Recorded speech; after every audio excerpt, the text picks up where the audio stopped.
Okay, I just wanted to jump into another one of Adam's shots that I thought was another good example. So this one's a bit more subtle than the real body mechanics one last time. So I think it's a good one to look at for polish and subtle things that are there but may not be apparent straight away. So let's have a look.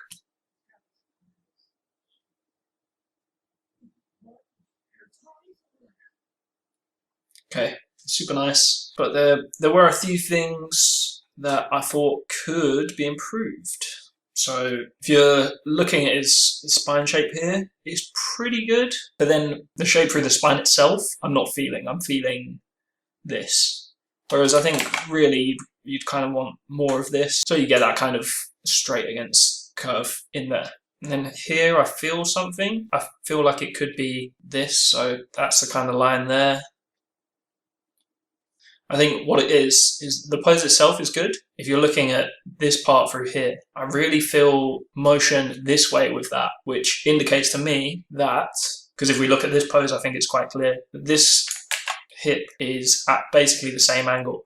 Whereas really, I think you'd want something more like that, a nicer C shape. So you'd want to rotate that as this comes over, just to counter that and get that working a bit nicer. Sort of like what you come into here, but just a bit sooner because the weight is going onto his leg here. So that really needs to have transferred over a bit sooner. And I think this is an example of where the pose itself is pretty much working, I'd say. You know, you've got a bit, probably more than I've drawn. Been harsh on this one.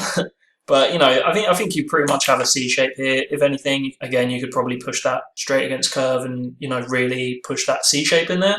But I think why I drew over this one and why I want to point it out is because I think it gives you a good guide of what I was talking about before, where the spine can really inform the rest of the body. So to me, it feels like through here, this leg feels a little awkward. Sorry, this leg feels a little awkward. But I know that this spine area is working fine. So I think it must be the leg. You could have it further over here and that would solve the leg issue. But I think, you know, rotating that knee pivot out here, getting that leg out just so you have this nice flow through of all the lines would really help. And then here I wanted to talk about, I feel like you kind of wanted to lead over with the chest here into an antic. So it does this big move up, right? But I really don't feel any weight in there, any kind of body mechanics, which is, you know, it's cartoony and nice, but if we want to put some body mechanics in there, just for this example, then kind of start leaning this over a bit sooner and countering the hips here.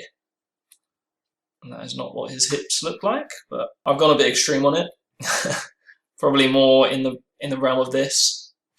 When you flip between them, this is then leading and this is countering that motion. Because at the moment they kind of just both move together. That would then lead through so that as this starts to come up into this, then, you know, you still have a bit of this. And then as we hit up here, we wanted to keep his head in a similar space, so right around here.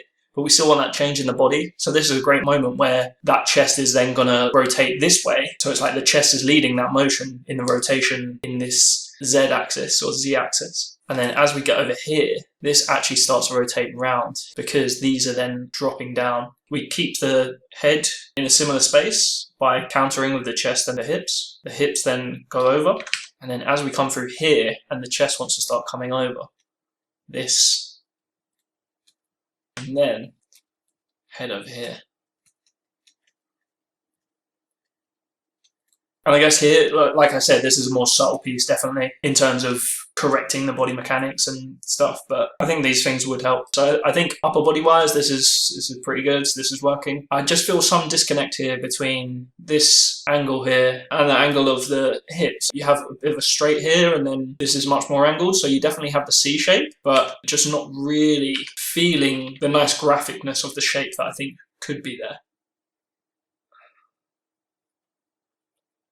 It's all a lot of lines, and I really think this could be simplified to something more like this, where you have much more of a straight here, simple curve here, simple curve here. And I think rotating the hips more, so it's at more of an angle, would help achieve this. This would bring this out so that the leg has a bit more flow, elongates this part of the abdomen here. Again, it is subtle, but I think it's something that could improve this pose. And then here, I just wanted to discuss the headspace is kind of going this way, and we start to go back here. That's a little janky, and it's something we notice when I play it back. And then here we feel a massive, massive spacing change from like over here all the way over to here. And I really think that could be a lot simpler, especially as we're reading his emotion here. And it could really come down to something like this, bring him over like this, which would then help his body mechanics a lot more too. You have the hips more over here, the chest more here, as well as these hips being rotated back, because you can see that this chest is down. Butchered that drawing, and then settling into more of this pose here, which would just simplify the headspace a bit, just help that last moment to read a bit better, and also help his weight a bit more, because it kind of feels like he gets a bit stuck here, whereas this mass is really moving over screen, right? So you really want to counter that, and if the upper body is moving that much that way, probably move the bottom that way as well. But yeah, thanks very much for sending stuff in, Adam. It was great to look at your work, and it's really good stuff. Thank you all.